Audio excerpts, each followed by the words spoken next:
Hello, good listeners. Welcome to Tales from the Mennonite Heritage Archives, a show about people, places, and events from Mennonite history.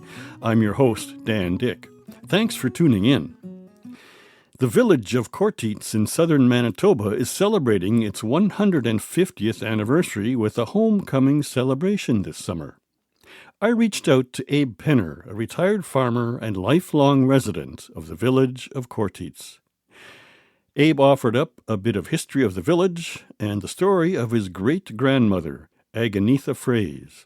A little later on, I'll speak with Jason Janzen, one of the coordinators of this summer's homecoming festivities. Let's get right into it. Abe says he and his family have a long history in the Chortitz area. My Penner family was here in the beginning.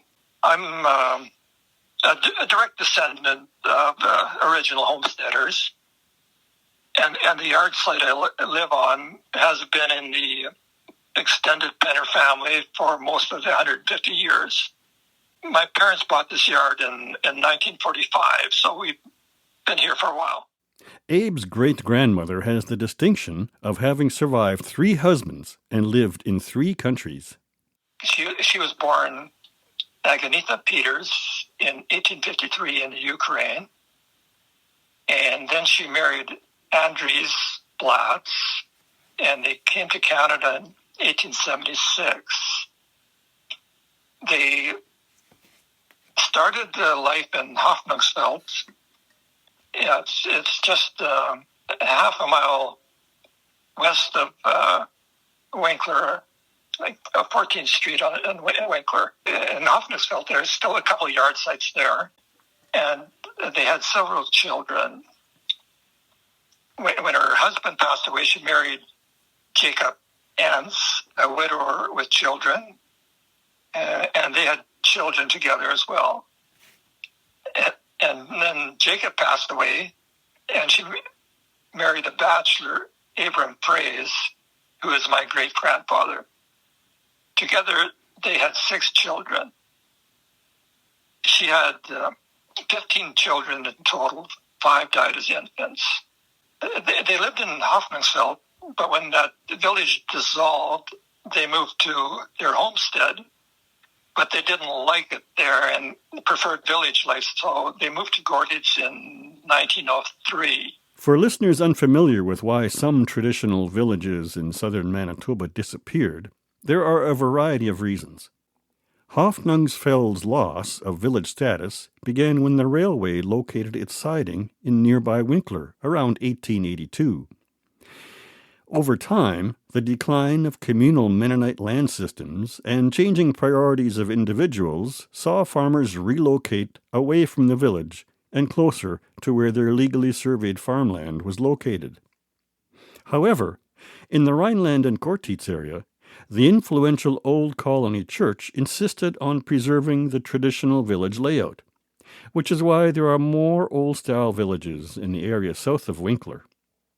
Aganitha's home has been preserved and is known today as the Chortitz House Barn. In Chortitz, they lived in the Tightrope House, which was later moved to the Steinbeck Museum. I wondered what it feels like to visit the house in which his great-grandmother once lived. That's pretty neat. My mother knew her as well. She remembered her, so she could tell me things about them as well. So when the grandmother moved to Mexico, that the grandmother and my mom's mother had a very emotional parting. They hugged and cried. My mother was young at that time, and she was sort of stunned by this. She hadn't seen that much expression from conservative Mennonites. So she remembered that they'd hugged and cried, and they never saw each other again. A bit of an explanation might be helpful here. Many residents of Chortitz emigrated to Mexico in the early 1920s, after the government broke its promise that Mennonites were free to educate their children in their own schools. In Mexico, they had again acquired permission to run their own schools. Some of Aganitha Fraze's children decided to go to Mexico, and Aganitha joined them. when they felt they were forced to move and relocate. And the government was trying to anglicize them. And they opened a new school outside of the village, and it was called the Mersey School. And the first year, there was only a teacher there. None of the parents would send their kids to school there. I think until they had court orders to send their kids to school. Yeah, the other big change was when they left for Mexico, the church leadership left as well.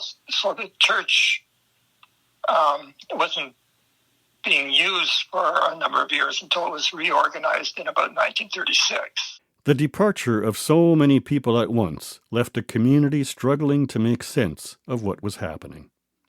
In the next clip, Abe refers to Ruslanders, which were a new wave of Mennonite migrants escaping the harsh regime in the Soviet Union in the 1920s.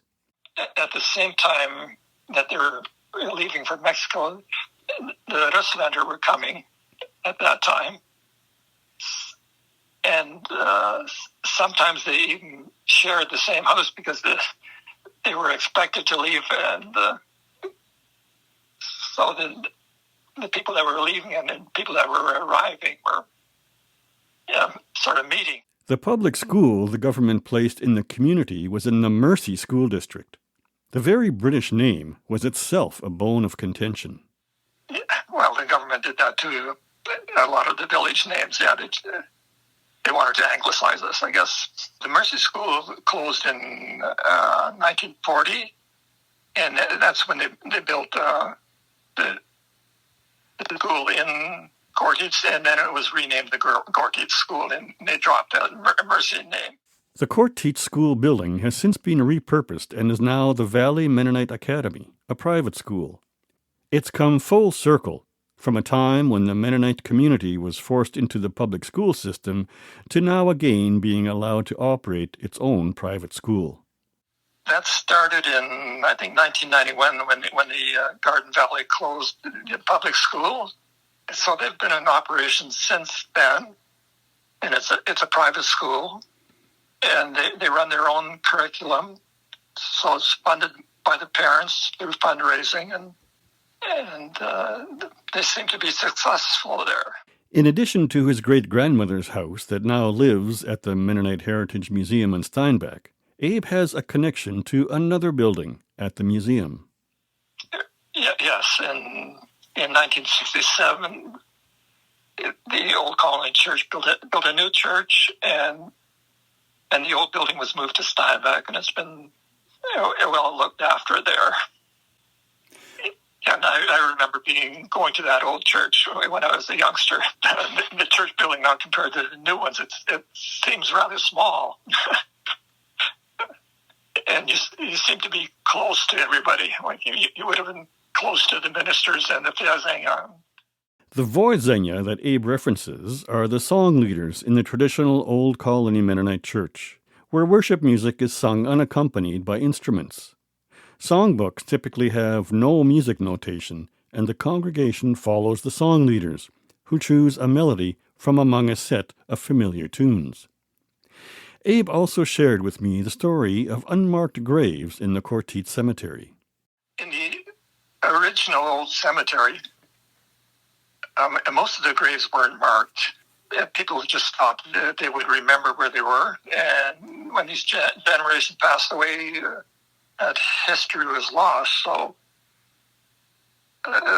most of the graves are unmarked. And then I wasn't involved with it, but they took a grader in and cleared the site so that they could tell the overall site, which had been used as a cemetery. And then we started a new open patch for a new part of the cemetery. And then we tried to record and research to see who was actually buried in the unmarked graves, and we We've got a cairn there with plaques on it, and that records some of that history. It was a big project, and there was, I guess sometimes you assume some things because it's hard to find out exactly where people were when they passed away. I think the church would record when they passed away, but they didn't record where they were buried. My dad said there have been family plots as well, so they had stopped using the cemetery because they didn't know where people were buried anymore. While our old homes, churches, and school buildings bring back many memories for the people who inhabited them, it's people who give life to those structures. Reunions and homecomings are a chance to get reacquainted with old friends and distant family members and relive time-honored traditions. Abe expressed his thanks for the ancestors that made Southern Manitoba home for him and his family. With our celebration, we're just so grateful that they came to Canada and to Chortitz and that we're able to have this 150th anniversary. I also spoke with Jason Janzen, coordinator of the Chortitz 150 homecoming. Jason shared an outline of events and activities that will take place at the event. Friday night, we've got a community barbecue. We've got some great music. Saturday, we've got a waffle breakfast. We've got a parade. We've got pony ride, bouncy castle for the kids. And part of the celebration as well is we want to kind of commemorate our history and kind of understand where we've come from. We've got the speaker from Winnipeg, and his name is Hans Werner, and he's a university professor that has specialized in Mennonite studies. And so he's going to do a presentation for us on Saturday afternoon. And then we've got some more great music. And then at the end of the night, we're going to have some fireworks as well. And then Sunday morning, we're going to gather as a community for a worship service. And so starting at 10 o'clock, we're going to have some music and have a local minister share the gospel. The meals are all available by donation. So part of having this 150-year celebration is also hoping to fundraise for our ice rink project. The ice rink is aging. The wood is getting old and needs to be replaced. And so part of this is also trying to raise money for our ice rink project and keep that going so that we can keep kids skating on the rink and keep them outside and keep them having fun. It's open to anybody and everybody. So the invitation is there. So July 25th to 27th, the weekend is happening, and it's going to be right here in Chortitz at the Valley Mennonite Academy School Grounds. So right down the main drag, there's only one school in Chortitz. You can't really miss it. And there's going to be lots of fun. More information about their event can be found online. We do have a Chortitz 150 Instagram handle, and if people want kind of updates, they could follow the at Chortitz 150. And then I suppose they could also answer, or if they had questions they wanted answered, they could email chortitzcommunity@outlook.com.